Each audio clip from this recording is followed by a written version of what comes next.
This is crazy! We have multiple major Calgary Flames updates that cover so many different topics, including some injury news that's both positive and negative, the latest trade rumors because they never stop, and a very different looking lineup for tonight's game. We're going to get into all that more in this video, but first I want to welcome you to Flames Digest. I'm Mark Griffith. If you're new around here and you love the Flames, make sure you subscribe so you can stay up to date on all the latest news, updates, reports, and rumors revolving around your Calgary Flames. We would love to welcome you to the Flames Digest family, and let's start with the injury updates. Like I said, we have a lot of different topics to cover in this one. It's not just Rasmus Andersson being traded. Yes, there's other things happening in the hockey world. And yes, this is yesterday's news. It's kind of been a long time coming, but Martin Pospisil has been reinstated, so he is activated from long-term IR, has been recalled to the NHL after his little conditioning loan with the Wranglers. Obviously got to play hockey again. It's been months and months. You never want to deal with that kind of, concussion stuff. You're just happy that he's able to, play hockey again. He said himself, even if you have just the slightest headache, don't play. Take the time or else it's going to be a really long recovery like what he's now gone through. Clearly, he's been playing through a lot of concussions. He's finally taking it seriously. That's why he was out for so long. Remember, we were thinking he could maybe start the season with the Flames, and then lo and behold, it's almost the end of January now and finally back up. In retrospect, Dryden Hunt, he's the one going down, not retrospect, in retro action. Dryden Hunt is the one going down to the Wranglers. Yeah, obviously he's just kind of the guy who always goes up and down for the Wranglers. But a lot of people happy to have the Marty Party back, Popsicle, whatever you want to call him, back with the Flames. And he had some other quotes. So he said, "I'm happy that I'm healthy and now I can play." That's on Marty, back and ready to make an impact in the lineup with the flexing emoji there. Another quote from him is he said, "I have to say a big thank you to all the trainers and all the medical staff, and especially my girl.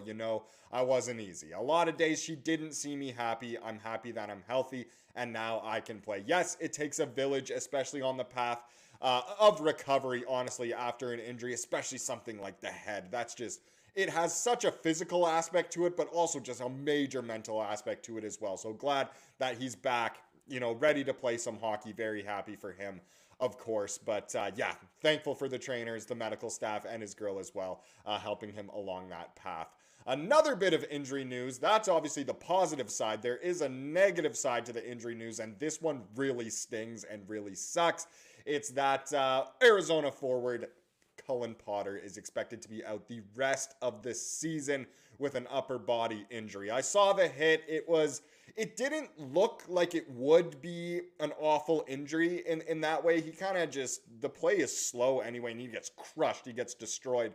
But yeah, unfortunately out for the rest of the season. That really sucks because he was really coming into his own, playing such good hockey over the past better a couple months now after a slow start to the season, which really, really sucks. Hopefully it doesn't impede his development too much. And obviously we wish him, a speedy recovery. Hopefully everything goes well. And yeah, just really, really brutal news. A lot of people are thinking the Flames are just cursed. Once we finally have some optimism for the future, of course, one of our guys gets hurt for the rest of the year. But that's sports for you. Hopefully, again, Cullen is okay and has a good recovery there. But there's the latest on the injury news. Now, if we get into how the rumor mill has not stopped. A lot of people thought it would stop ever since the Rasmus Andersson trade. If anything, it's almost picked up more for the other names now that, people around the league are saying, oh, Calgary's down to make some trades. Well, maybe they can trade Kadri, Coleman, Whitecloud, Huberdeau, Jerome McGinley, Mika Kiprusoff, and whoever else they still have these days. So Darren Dreger dropped kind of the biggest one that most people are talking about. So he was talking about Kadri. He said, I would say there's developing interest. There's some tire kicking from Toronto, Montreal, Colorado, LA, maybe the Stars. There's no rush as far as Calgary's concerned. We've heard multiple times Kadri is happy to stay here. And he's not on the last year of his contract. So in that kind of way, the Flames have all the power here and they don't need to rush into anything. If it's not a good enough return, you don't have to take it. That being said, you hope Kadri's play improves a little bit. But either way, He's always going to be linked to Toronto. He played there for 10 years. They get linked to everyone. Montreal, we've heard that a million times. They need help at the center position. Colorado, again, he played there. If he wants to chase a ring, go to Colorado. I don't know how a trade would work, and they don't really need help at that position anyway. LA, I don't know. We'll see about that. The Stars could definitely see that happening, but yeah, Kadri kind of being linked to, a good chunk of the league right there from Darren Dreger. Next one, Friedman talking about the Flames. So he said, Conroy seemed to make it sound like White Cloud's staying. I can see the possibility where there's a chance, let's say, that changes.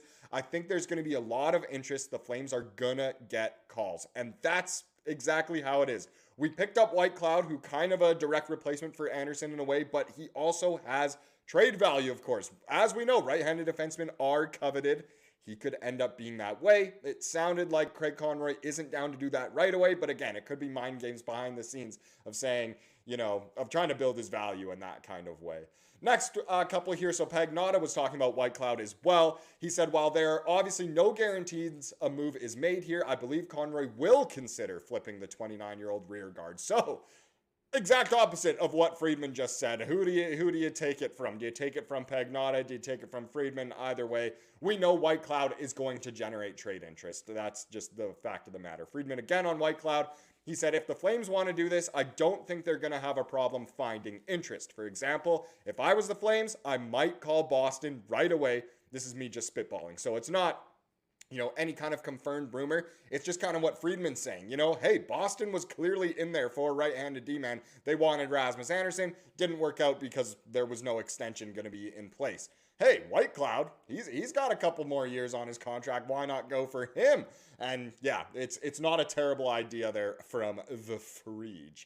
Next here, another person just along with what we've talked about already since we were speaking about White Cloud. So Jack White here says Conroy needs to call Dallas and see what package he can get for Coleman and White Cloud. A little package there. Now that you can't package up Coleman and Andersson, why not Coleman and White Cloud? What could you get from the Stars? Hopefully, a really good pick, a really good prospect, or a really good young player. And maybe some extra stuff as well. But that's not a bad call to make. I think Dallas could be intrigued by that trade package for sure. Couple more here. So Saravalli, he had to get in on the action talking about the Flames. He said they don't have to move Coleman. They don't have to move Kadri. But they've got the market cornered. There isn't really anyone else out there that plays exactly like Coleman. So in the way, the Flames kind of have a diamond in the rough here in Blake Coleman. We know that. He's proved he can win the cup. We don't have to trade him. Teams can come with their offers. If it's not good enough, sorry, better propose a better one. That just makes it more and more valuable, which is what we want to see. That is great for Calgary. Same kind of thing with Kadri, of course, but more so Coleman in that way of what Saravalli is pointing out here. Last little bit here. So from the Oilers now, they said the Rasmus Andersson trade shows there is more coming in Calgary. They only have one retention slot left for this season. Elliott thinks Coleman wants to stay, but if they got offers that make sense, they will talk to Coleman and Kadri. And you can only retain on one of them. They don't have to retain. Of course, you're just probably not going to get as good of a return. But hey, there's always that option of at least, or on one of these two guys, you can retain. And it sounds like there will be more trades coming in Calgary, which I know a lot of people want to see. Another thing people want to see is tonight's game as the Flames are back in action. The second game of the Zach Whitecloud era in Calgary. This one goes at 7:30 p.m. at the Dome against Pittsburgh. Always fun to host Sidney Crosby. A hilarious story about Crosby and Weegar from the World Championships. If you haven't seen it, look it up. It is pretty funny what Weegs did. But either way, 7:30 p.m. tonight at the Dome. Neither Pat Steinberg or Derek Wills or anyone put out the projected lineup, but it looks kind of freaky looking at this based off what Daily Faceoff is thinking it'll be. So Zary, Kadri, Gridden, we've seen that top line for the past couple games. It's been great. Sharkey with Backlund and Coronato, Huberdeau, Frost, and Farabee, and then Martin Pospisil centering the fourth line between Lomberg and Kalapka. So a big difference there. Is that confirmed? No, it is not confirmed, but this is a strong chance is what you're seeing. I know a lot of people don't love seeing a $10.5 million contract on your third line. God, Huberdeau sucks. But either way, Pospisil, if he's back in action,